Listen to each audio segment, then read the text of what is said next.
शिव गुरु के चरणों की प्रणाम, मैया भवानी के चरणों की प्रणाम, हरिंदर भैया के चरणों की प्रणाम, लीलम दीदी के चरणों की प्रणाम, कथा सुनने वाला सारे गुरु भाई बहन के चरणों की प्रणाम।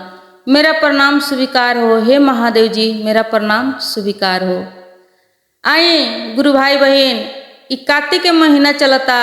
ये कार्तिक के महीना में बहुत बढ़िया ज्ञानवर्धक एगो कहानी सुनल जाओ।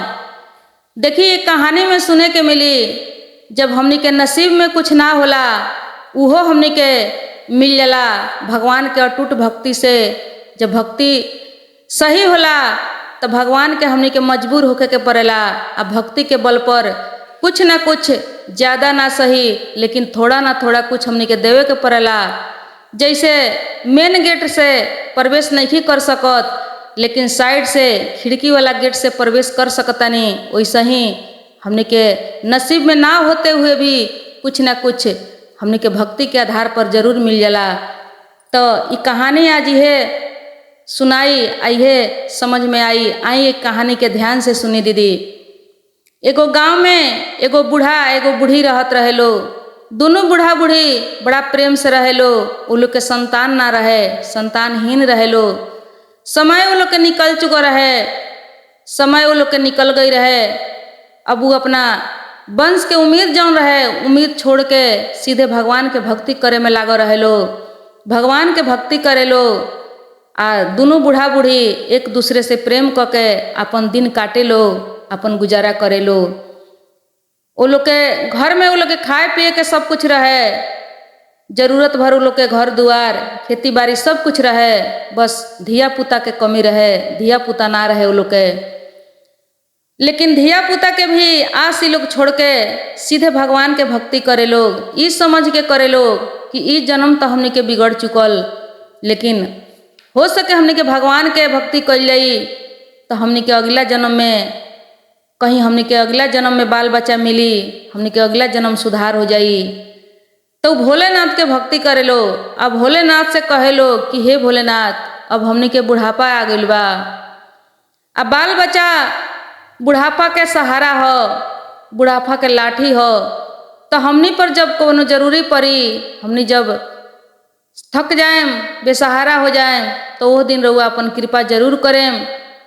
हमनी के देखे वाला अब रउए बानी, अब तक कोई बाना, हमनी के तो बाल बच्चा बाना जो हमनी के देख रेख करी। आ धीरे धीरे इस समय हमनी के गिरता थाकता तो हमनी के अब देखे वाला रउए बानी।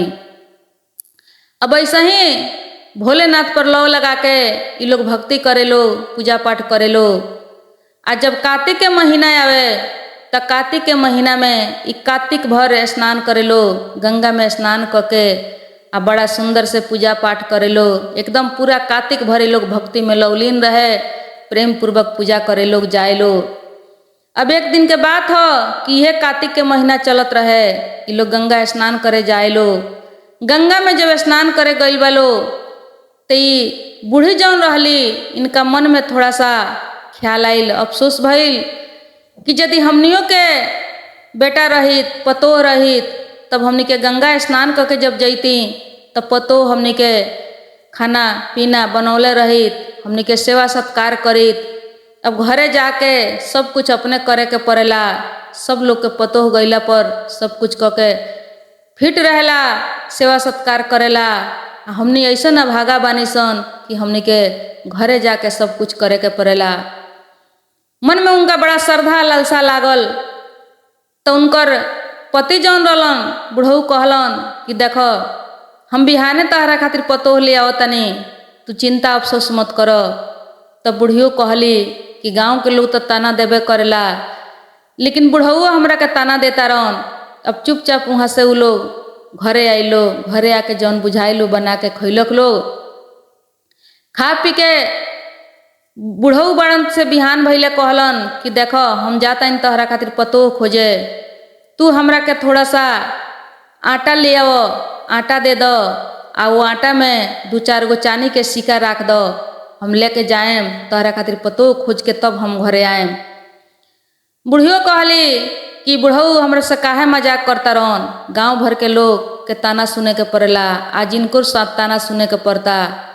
लेकिन बुढ़ऊ कहले कि ना, तू हमरा के थोड़ा आटा आ वो आटा में 2-4 गो चानी के सिक्का ले आओ, ले आके दो। अब बुढ़ियो उनकर बात मनली, थोड़ा सा आटा ले अली, आटा में 2-4 गो चानी के सिक्का रख दिली आ रख के उनका के दे दहली।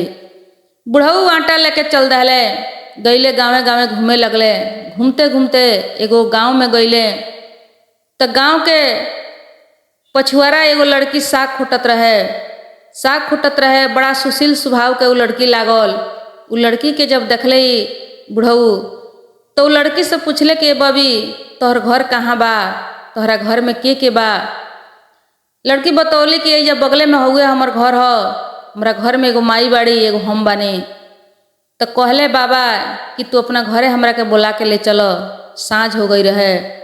घरे बुला के ले गईले, उनका माई के बुलवले, बुलवा के कहले कि ये बेटी हमरा साँझ हो गई बा, हमरा दूसरा गांव में जाए के बा। हम चाहत तनी कि आज के रात यही जा रह जाए के, हमरा के थोड़ा सा शरण दे दा अपना घर में। तो कहली वो लड़की के माई कि ठीक बा, हम कुछ बना देम, रउआ खा के आ ये घर में रात भर रह सकतनी, कोनो टेंशन के बात नहीं खे। तब वो लड़की से कहले कि ये बबी हम कार्तिक के स्नान करीने, आ कार्तिक के स्नान जब करीने तो केहू के घर के हम अन्न ना खाइने, उससे हम थोड़ा सा आटा लेके आयल बनी। ये आटा लेके जा अपना माई के दे दीह आ कहिए कि यही के रोटी बना के हमरा के खियावे के। अब लड़की वो आटा लेके गई घर में, आ घर में जाके अपना माई से कहलक, बतौलक। अब लड़किया के माई आटा लेके चलनी लेके जब चाले लगली तो देखा तारी कि ओमे से 2-4 गो चानी के सिक्का गिरे लागल। जब चानी के सिक्का गिरल तो लड़की के माई सोचे लगली कि जकरा 1 किलो आटा में 4-5 गो चानी के सिक्का गिर गईल, ओकरा घर में भला कितना चानी के सिक्का होई, कितना धन दौलत होई। ई बाबा लागता कि बहुत धनी घर के बाड़न, बहुत अमीर बाड़न, जमींदार बाड़न। अब इनका मन में थोड़ा सा लालच होखे लगली सोचे अपना मन में कि चल तनी इनका से पूछे, इनका घर में यदि बेटा होई तो हम अपना लड़की के शादी यही बाबा के निहोरा पाती क के कर देहेम। काहे कि ऐसा हूँ हमारा घर में कोई देखे वाला नहीं खे, हम गरीब बानी, हमर लड़की सुखी घर में चल जाई। अब ये सोच के ये लड़की के माई अली, आके बाबा से लगली बात करे। बाते बाते में पूछली कि ये बाबा रउआ बेटा उटा बा कि ना।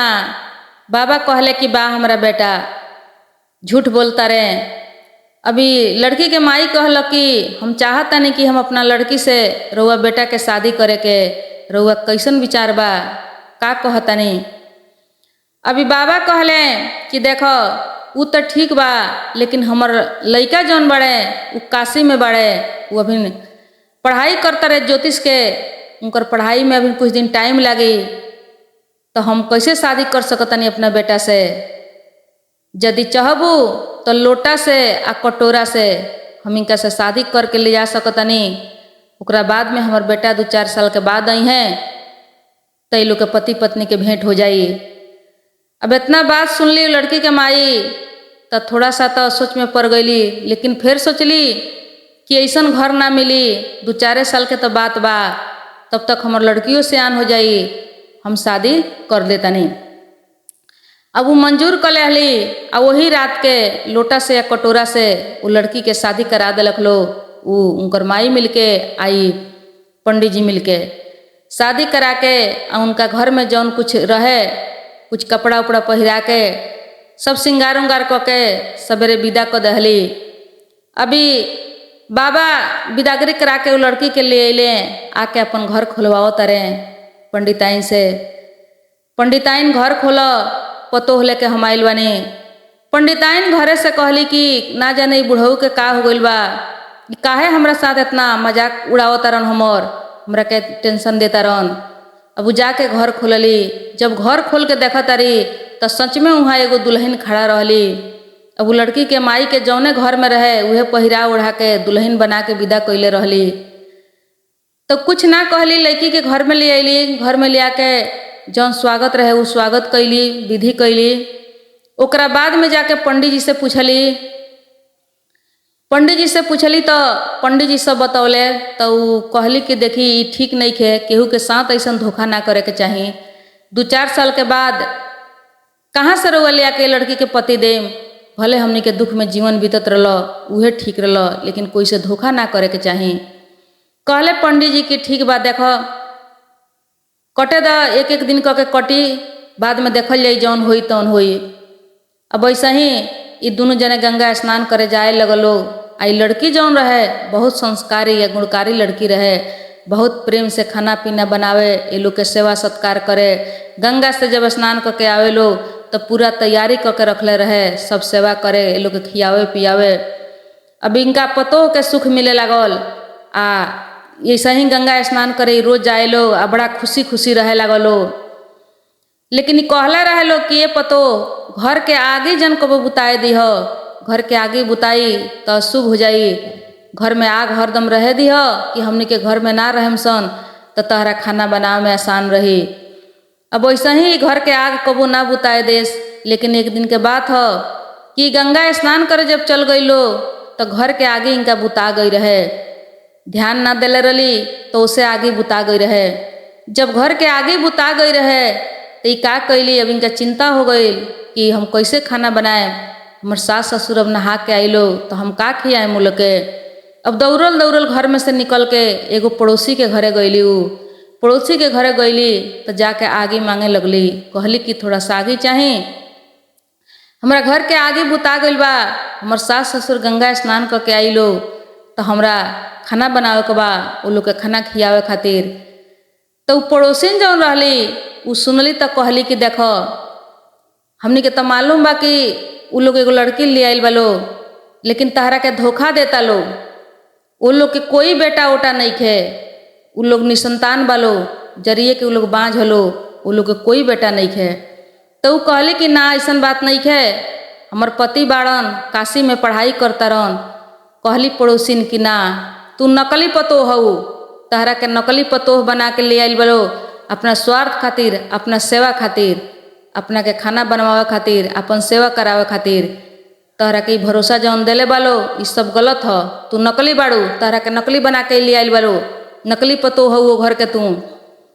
अभी सुन के इनका बड़ा दुख भइल, टेंशन भइल मन में, सोचे लगली तो पूछली कि एकर का निवारण बा, अब हम का करी।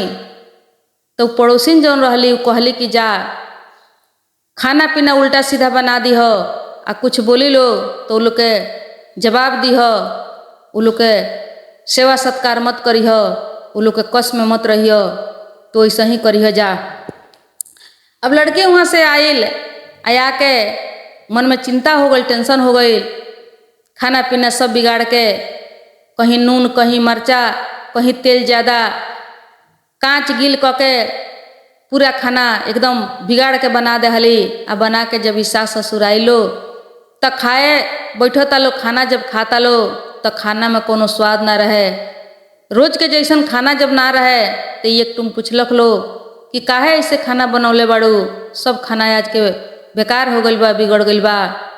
अभी लगली अष्टस बोले, जवाब लड़ावे लोग से, खाए के बाद तो खा लो, बिगड़ गइल बा तो हम का करी, एमे हमार कौन गलती बा, हमार कौन दोष बा। अभी दोनों जने सुन के चम्मू में पड़ गइलो, ई तो ऐसे कहियो ना बोलत रही हो, ई का हो गइल बा इनका जेंगा बोलत तारी। लेकिन फिर सोचलक लोग कि चलो मने नु हो, हाथे नु हो, बिगड़ गइल बा आज तो कोनो बात नहीं खे। अब जौने रहे तौने खा पी के लोग सुत गइलो, सुत के फिर सवेरे लोग चल गइलो गंगा स्नान करे। गंगा स्नान करे जब गइलो तो ई लड़की फिर निकल के वो पड़ोसिन के घर में गइल बिया, जाके कहलक कि हम तो जैसे बतौले रहलू वैसे कईनी, अब आगे के का प्लान बा, आगे बताओ हमरा कैसे करे के चाही, कैसे ई लोग से हमर छुटकारा हुई। तो पड़ोसिन कहलक कि देखो तू जा, कुछ घर उनकर बा जौन घर बंद रहेला, रहनियार नहीं खे वही से उनकर घर बंद रहेला, तो तू चोरा के होखे आ चाहे पुल्हा के होखे, कसहू क के उनका घर के चाबी सब ले ली हो, आ चाबी लेके सब घर खोल के जौन कुछ घर में मिल जाए, गहना गुड़िया रुपया पैसा, वो सब कुछ लेके आ जब गंगा स्नान करे गई बलो तो तू फरार हो जाइयो, अपना घरे चल जाइयो। कहलक लड़की कि ठीक बा, काहे कि ऐसे दोसर कोनो उपाय नहीं खे, कब तक तू नकली बन के रहबू, ये लोग के पतो तोहर छुटकारा यही से हो जाई। अब लड़की गई घरे जाके खाना पीना बनौलक, आई लोग खियौलक पियौलक। बिहान भइले जब गंगा स्नान करे जाए लगलो तो लड़की कहलक कि ये माँ जी जौन घर सब बंद बा उ घर के हमरा चाबी चाही। तो कहली उनकर सास कि का करू घर के चाबी। तो कहली कि देखी कार्तिक के महीना चलता, आ कार्तिक के महीना में सब घर दुआर के सर सफाई कइलेला, सबके लिपाई पुताई होला, तो घर के सफाई करे के बा।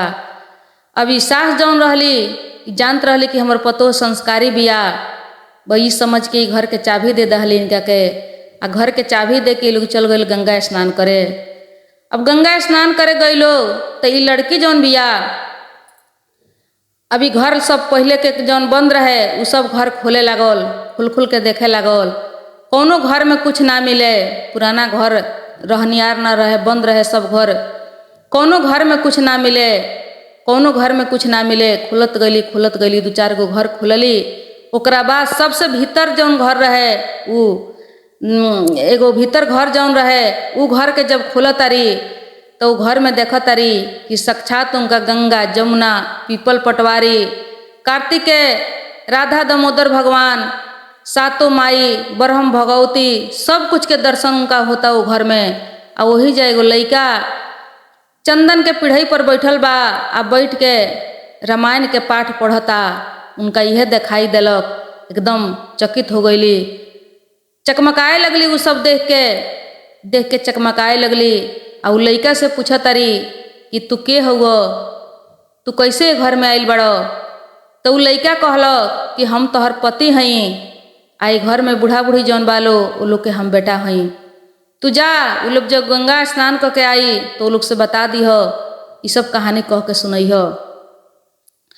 अब वो लड़की बन के उ कोठरी आपस अली, आपस आके खुशी बड़ा सुंदर बहुत प्रेम से फेन पहले के जैसन खाना पीना बनौली। उनकर सास ससुर जब आइलो तो सब खियौली पियौली, खिया पिया के कहली कि ये माँ जी ये बाबूजी जब घर ही में गंगा जमुना बालो तो रउआ लोग बाहर काहे स्नान करे जाइले, घर में बहुत सुंदर गंगा जमुना बालो। तो कहलक लोग कि घर में कहाँ से गंगा जमुना आइलो। तो बुला के ले गईली, बुला के लेकर जाके आ घर जब खोलत तारी भीतर वाला घर तो देखत लोग तो इहो लोग के उहे लौकल गंगा जमुना पीपल पटवारी भगवती ब्रह्म सब कुछ देखत लोग। आ जा एगो लइका जी बा से उ रामायण के पाठ पढ़त रहे, चंदन के पीढ़ी पर बैठे रहे। अभी जाके लइका से इहो लोग पूछलक लो तो लइका कहलक कि तोहने लोग के हम बेटा हई। अभी लइका के बाहर लेके आइलो, बाहर लिया के आ सब गांव समाज के देखौलक लोग, सुनौलक लोग। तो सब गांव के लोग कहलक, उ लइका कहलक कि तोहनी के भक्ति देख के भगवान हमरा के पेठौले बड़े, तोहनी के मन में जौन आस रहलक हो एगो बेटा के एगो पतोह के भाग में लिखल तो ना रहलो, लेकिन फिर भी भगवान के तरस आइल बा, भगवान के दया भइल बा, तोहनी के बुढ़ापा में सहारा पेठौले बड़े। वहाँ बहुत ज्योतिष पंडित लोग आइलो, सब लोग देखलक, पूरा गांव समाज आइल, सब दृश्य देखलक। सब लोग कहलक कि रउआ भक्ति के फल हो, कि कार्तिक स्नान जौन कैले बानी पहलहू से भोलेनाथ के जौन रउआ अपन सौंप दिले रहनी अपना आप के, वही के प्रमाण हो। काहे कि रउआ भक्ति सही दिल से कैले बानी। ओह जन्म के तो रउआ नसीब में कुछ ना लिखल रहलक हो, वंश के सुख ना लिखल रह। देखी गुरु भाई बहन, नसीब में ना लिखते हुए भी संतान के सुख उनका मिलल। पंडित जी के कौनो तरीका से कौनो ढंग से चली, उनका गर्भ से तो ना मिलल, पैदा ना कैलक लो, लेकिन फिर भी कोनो ना कोनो रास्ता से भगवान भोलेनाथ पर जब भरोसा कैलक लो तो लोग के बुढ़ापा के सहारा बना के भगवान आ कार्तिक के विष्णु भगवान उनकर सहारा पे ठौलक लो। काहे कि वो लोग के भक्ति अटूट रहे, पूरा लगन रहे, एकदम टूट के वो लोग भक्ति करत रहे लो, कि हमने के वो अपना आप के स्वीकार कैले रहे लो कि हमने के पापी बाने, हमने के कोनो जन्म के ही पाप हो, लेकिन इस जन्म में हमने के भक्ति कैल जाऊँ कि अगला जन्म हमने के सुधर जाई, अगला जन्म हमने के सुख होई। तो ये स्वीकार जौन रहे, वो लोग के पश्चाताप जौन रहे, वही के परिणाम रहे। तो यह बा कार्तिक स्नान के कहानी आए कार्तिक स्नान के फल कौनो भी स्नान करें, पर्व तीज करें, कुछ भी करें श्रद्धा से करें, मन में एगो आस्था लेके करें। जब मन में रही आस्था तब बंद दरवाजे में भी मिल जाई रास्ता। काहे कि आस्था भगवान तक पहुँचावेला, भगवान तक रास्ता देखावेला।